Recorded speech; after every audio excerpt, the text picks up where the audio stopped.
Yo, yo, yo, what is up, everybody? Chris here from Fake Sports News, back at it again with another video. Today I'm going to be bringing you guys a quick preview of what to expect going into today's matches, Championship Sunday, as well as what happened yesterday in Saturday's matches.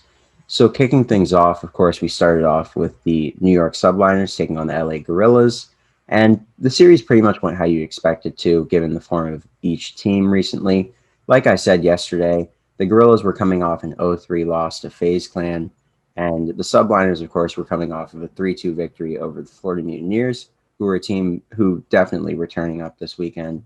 They caught fire at the right time, and they started to make the run, right? So stomping out Florida was a big, big momentum swing for the New York Subliners. They were kind of on a downward spiral after that 3-0 loss to Optic Chicago, and the Florida Mutineers match was a big turning point for them, probably in the season as well.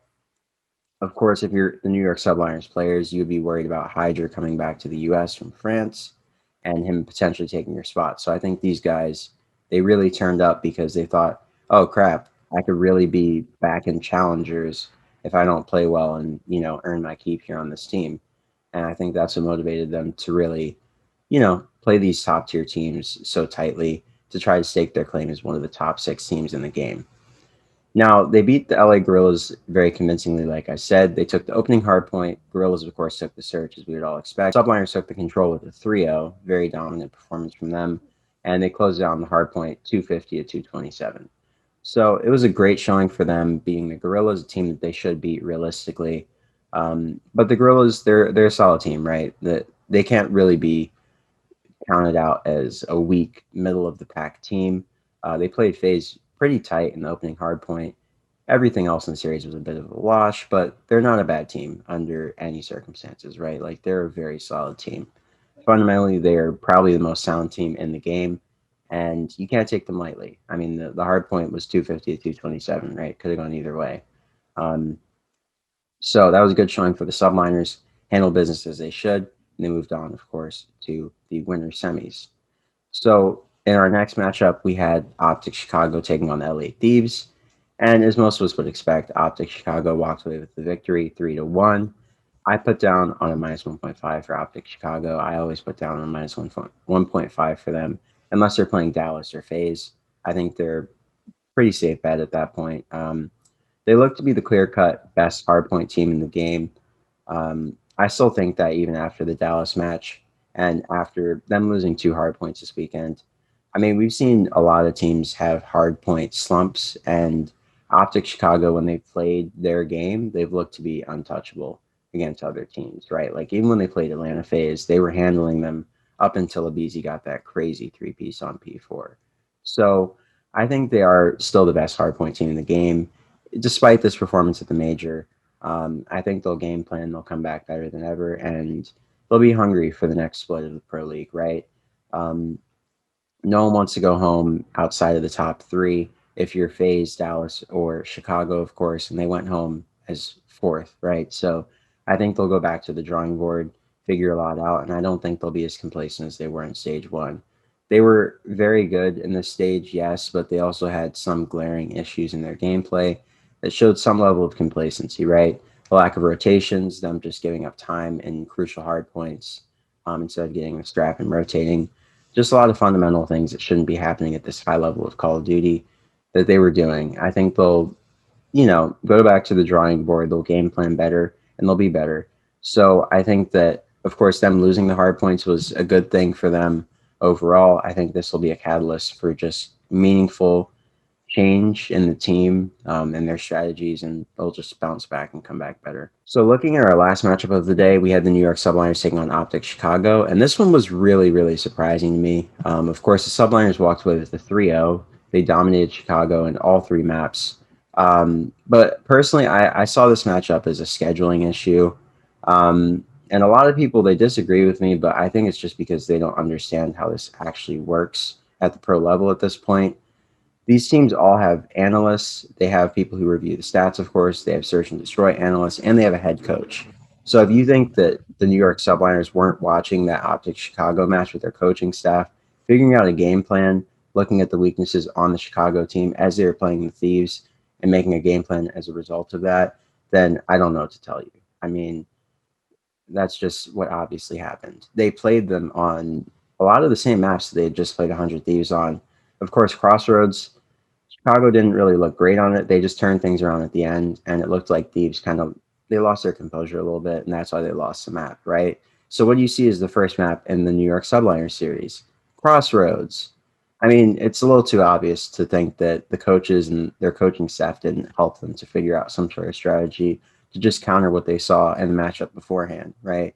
So I think that this was honestly just a scheduling issue. Whoever played second yesterday was going to be at a disadvantage going into the next series because obviously the subliners had time to watch Optic and game plan against them. Optic, of course, had the same advantage, but it wasn't as fresh, right? They weren't coming off of a recent victory, and they weren't having to play a series right after. Of course, the subliners won, right? They didn't have time to just sit there, game plan, and then go on to their next series. They didn't have a break. They went right into their series against subliners maybe 10 minutes after they played the Thieves, which is horrible. This is not an open bracket tournament, and it shouldn't have been structured like that.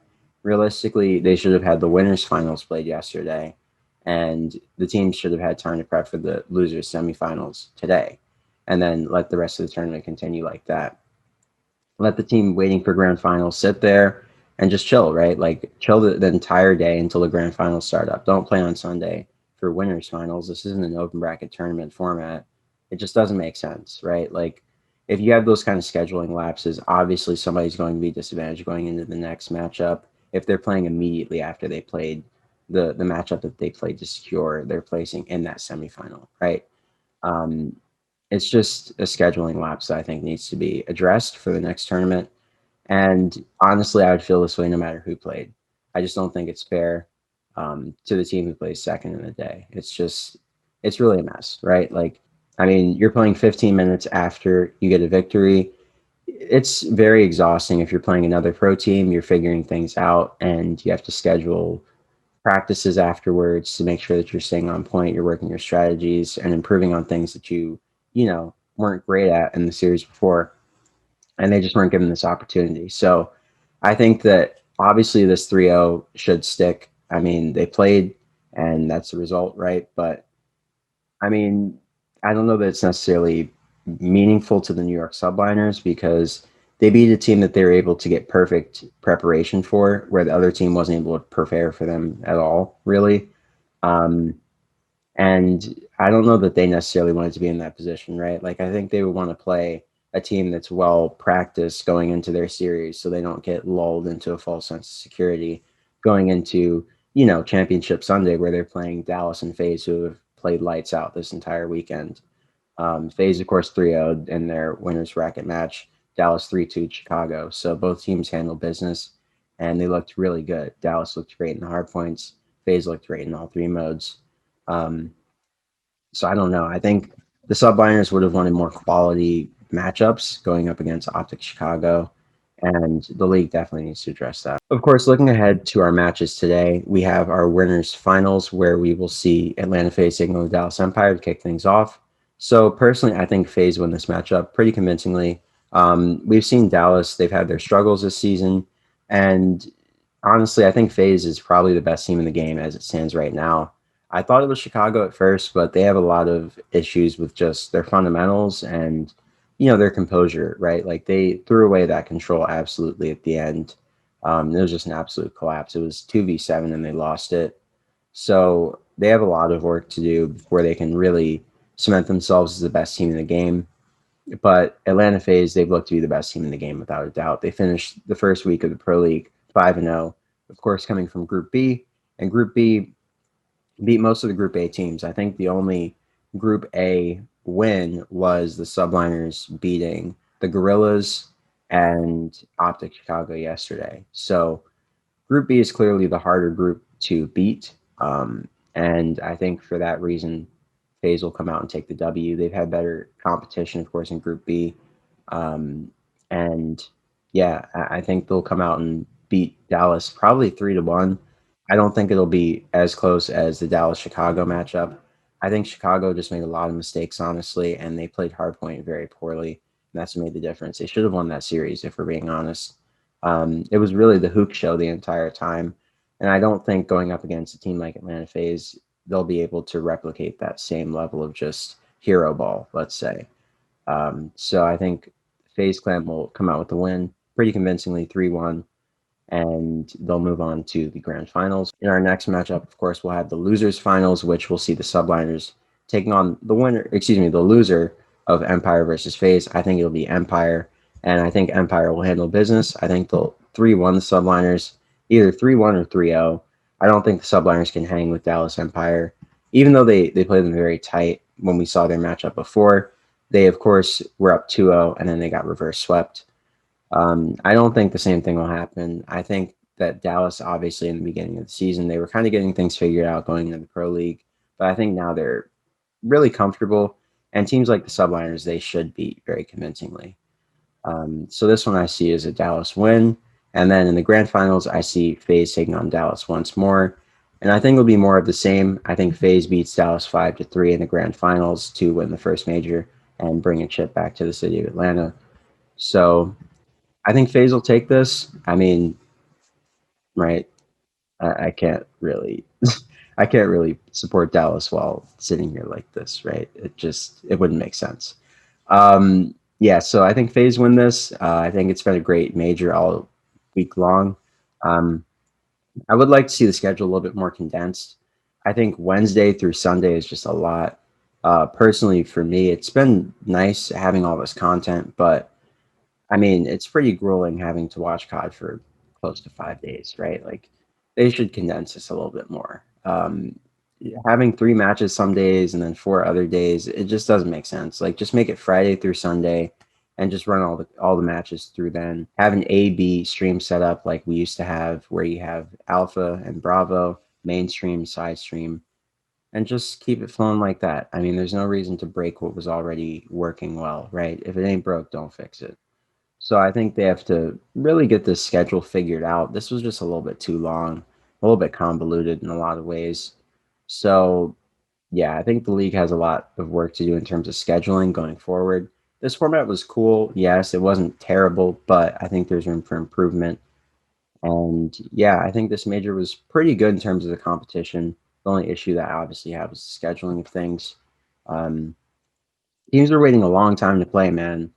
Like Dallas and FaZe didn't play their first matches until Friday. They had to watch everyone play for 2 full days, which is, I mean, that's just not good, right? Like they should have been playing a lot earlier. They should have played really on Wednesday or Thursday, and it's not right that they can play 3 matches to win an entire tournament. I get that you want to give number one seed precedence over everybody else, but that's just a little bit too extreme. I mean, they should be playing at least 4 to 5 matches like normal.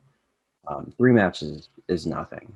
Like that's not even a test, right? You're playing, and the way the tournaments work out, you're realistically going to be playing the same team probably 2 of those 3 matches. So I don't know. I just don't think that works out well. It doesn't make much sense, and it should be reevaluated and changed, honestly. But yeah, guys, that'll just about wrap it up for me. This is the last day of the major, so I'll be coming back at you either tomorrow or Tuesday with another video going over what happened today. And hopefully I'll be wearing this and celebrating, but who's to say what will happen, right? So hope you guys enjoyed this video. Don't forget to like, comment, and subscribe, and I will catch you on the next one. This has been Chris from Fake Sports News. Hope you have a great morning, noon, or night, wherever you may be on this beautiful planet, and I am signing off. Peace.